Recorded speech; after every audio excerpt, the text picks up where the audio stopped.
Assalamualaikum warahmatullahi wabarakatuh. Salam sejahtera kepada semuanya. Yang saya hormati Ibu dosen Ibu Koriza Islamiyah Ningrum SHMH beserta Bapak Ibu dosen yang berada di Universitas Islam Jember yang saya takdimi dan saya taati.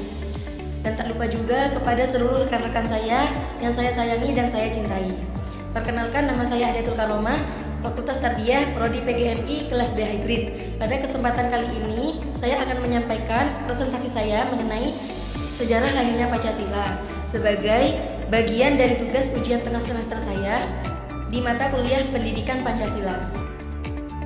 Langsung saja, yang pertama saya akan menjelaskan latar belakang sejarah Pancasila itu sendiri, yaitu Pancasila itu telah ada dalam segala bentuk kehidupan rakyat Indonesia.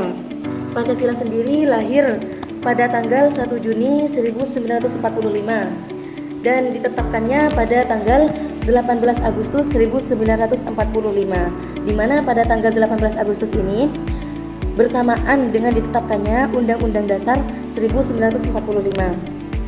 Bunyi yang benar mengenai Pancasila berdasarkan Impres nomor 12 tahun 1968 adalah 1. Ketuhanan yang Maha Esa, 2. Kemanusiaan yang adil dan beradab, 3. Persatuan Indonesia, 4. Kerakyatan yang dipimpin oleh hikmat kebijaksanaan dalam permusyawaratan perwakilan, 5. Keadilan sosial bagi seluruh rakyat Indonesia. Kemudian selanjutnya, apa arti dari Pancasila itu sendiri?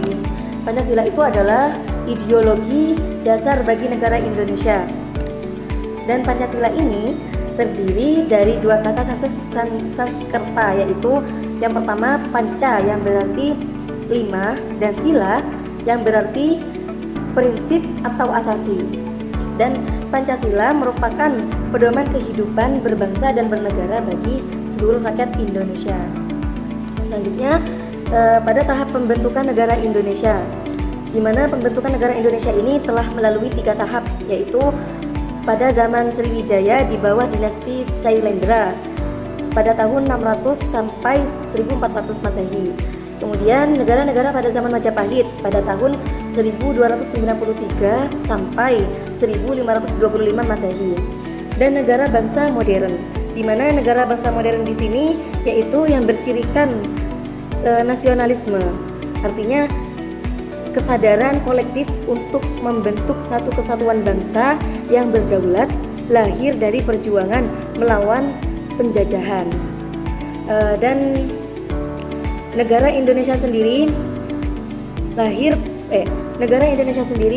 merdeka pada tanggal 17 Agustus 1945. Pancasila itu berfungsi sebagai dasar falsafah nasional Negara Kesatuan Republik Indonesia.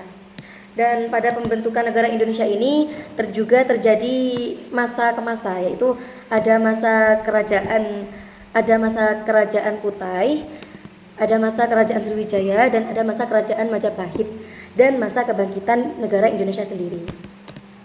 Pada masa kerajaan Kutai, Bambang Sumadio mengatakan bahwa Indonesia memasuki era sejarah pada tahun 400 Masehi dengan ditemukannya bukti 7 yupa prasasti. Kemudian pada zaman dahulu 400 sampai 1500 Masehi, 2 kerajaan berhasil menyatukan seluruh wilayah Indonesia dan seluruh wilayah Indonesia saat ini, yaitu kerajaan tersebut kerajaan Sriwijaya di Sumatera dan kerajaan Majapahit berada di Jawa. Yang kedua, pada masa kerajaan Sriwijaya sendiri terletak di Jambi dengan ditemukannya bukti prasasti Muara Takus, dan sedangkan ibu kota Sriwijaya adalah Palembang melalui penemuan prasasti Kota Kapur dan Talang Tuo. Sistem perdagangan pada masa ini diatur dengan baik dan rapi, tersusun dengan rapi oleh pemerintah pada zaman kerajaan Sriwijaya ini. Kemudian yang ketiga, pada masa kerajaan Majapahit. Kerajaan Majapahit berdiri pada tahun 1293. Saat itu kerajaan Majapahit sedang mencapai zaman keemasannya pada pemerintah Raja Hayam Wuruk dengan Mahapatih Gajah Mada.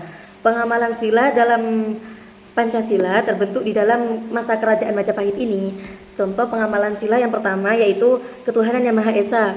Telah terbukti pada waktu itu agama Hindu dan Buddha hidup berdampingan secara damai. Kemudian yang kedua, kemanusiaan yang adil dan beradab. Di sini pengamalannya telah terwujud, yaitu hubungan Raja Wuruk dengan damai. Hubungan Raja Wuruk ini sangat damai, atau istilahnya hubungannya baik dengan kerajaan Tiongkok.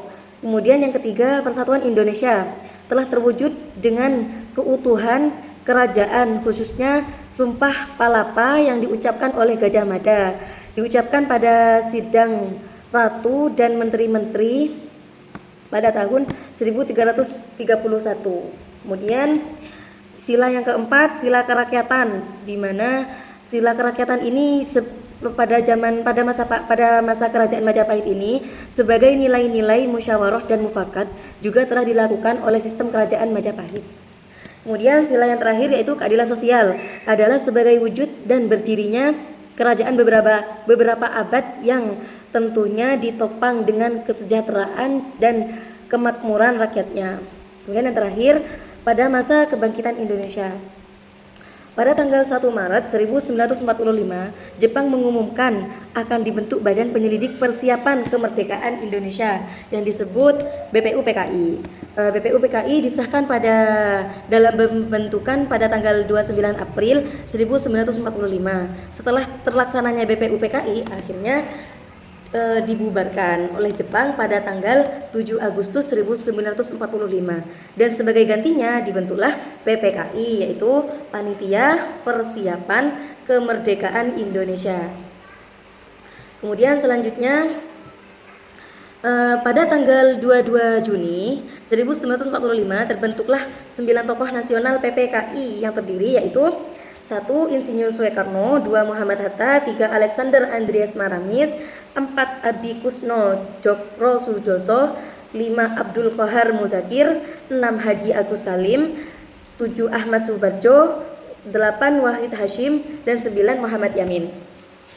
Kemudian secara pembacaan naskah proklamasi dilaksanakan pada pagi harinya 17 Agustus 1945 di Pegangsaran Timur 56 Jakarta, tepat pada hari Jumat Legi pukul 10 pagi waktu Indonesia Barat dan pukul 11.30 waktu Jepang. Di mana Insinyur Soekarno didampingi oleh Muhammad Hatta untuk membacakan naskah proklamasi tersebut dengan hikmat dan diawali dengan teks pidato yang berbunyi, proklamasi kami bangsa Indonesia dengan ini menyatakan kemerdekaan Indonesia. Hal-hal yang mengenai pemindahan kekuasaan dan lain-lain diselenggarakan dengan cara seksama dan dalam tempo yang sesingkat-singkatnya. Pada saat proklamasi disampaikan oleh Insinyur Soekarno bahwa Indonesia dinyatakan merdeka, maka kemerdekaan Indonesia diakui pada tanggal 17 Agustus 1945. Kemudian pada masa Pancasila pada masa Orde Lama, yaitu Pancasila pada masa Orde Lama ini mengalami masa-masa sulit pada periode awal Indonesia merdeka. Kehendak Belanda untuk menguasai Indonesia melalui macam-macam perang di berbagai daerah mempersulit rakyat untuk Indonesia membangun negara dan pemerintahnya. Serta pada peringatan 17 Agustus 1945, Presiden Soekarno berpidato dan menggambarkan situasi saat itu. Kemudian pada awal tahun 1947, Wakil Presiden Muhammad Hatta seusai sholat Jumat di Malang menyampaikan amanat sebagaimana yang diberitakan oleh kantor berita. Dan Pancasila kembali diuji untuk tegak berdiri sebagai ideologi negara dan peringatan terhadap peristiwa kekerasan yang kemudian dihormati sebagai Hari Kesaktian Pancasila. Hari Kesaktian Pancasila itu sendiri diperingati pada tanggal 1 Oktober setiap tahunnya oleh bangsa Indonesia. Kemudian selanjutnya Pancasila pada masa Orde Baru. Nah, pada masa ini Presiden Soekarno diganti oleh Presiden Soeharto untuk mengeluarkan Instruksi Presiden nomor 12 tahun 1968 menjadi panduan dalam mengucapkan Pancasila sebagai dasar negara. Pada tanggal 22 Maret 1978, rumusan Pancasila ditetapkan secara resmi melalui ketetapan, yaitu disingkat TAP, MPR nomor 2 1978 tentang pedoman penghayatan dan pengamalan Pancasila dalam kurung Ekspra Setia Pancaklasa.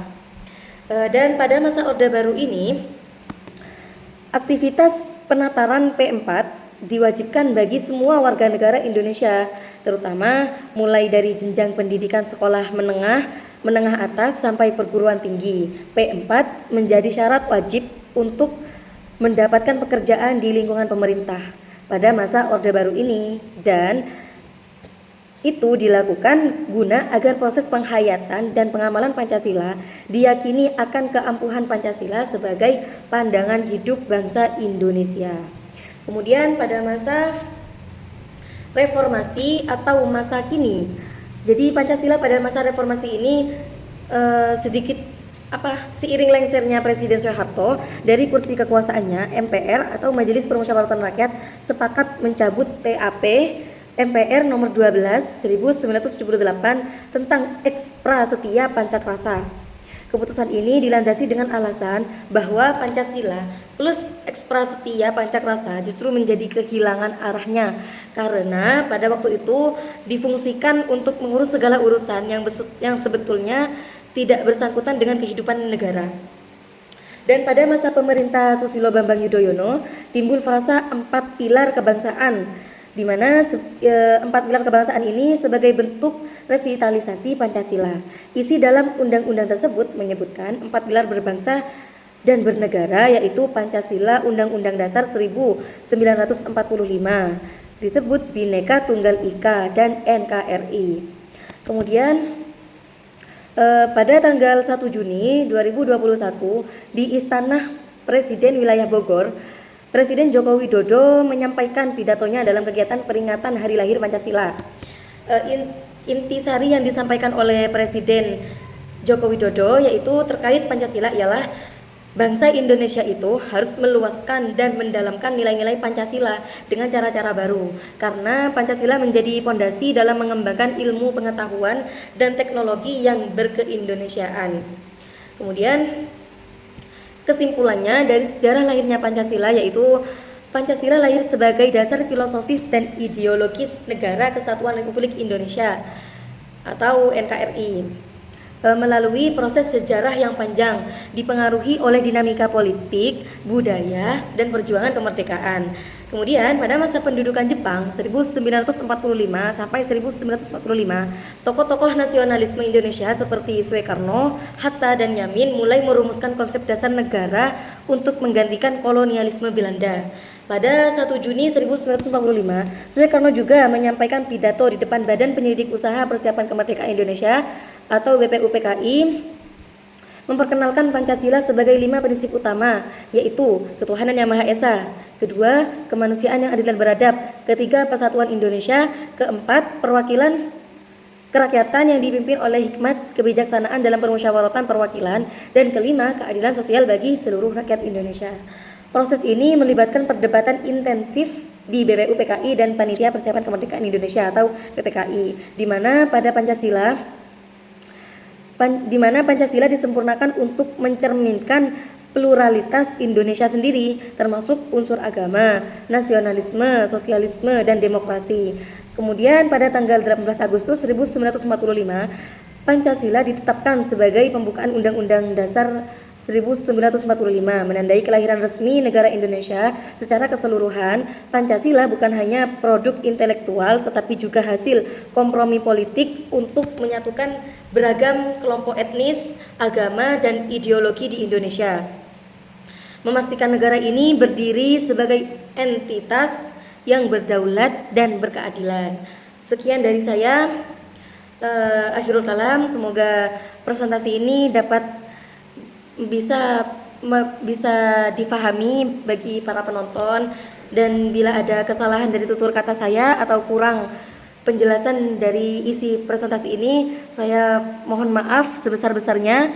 Saya pamit, terima kasih sudah tonton sampai selesai. Assalamualaikum warahmatullahi wabarakatuh.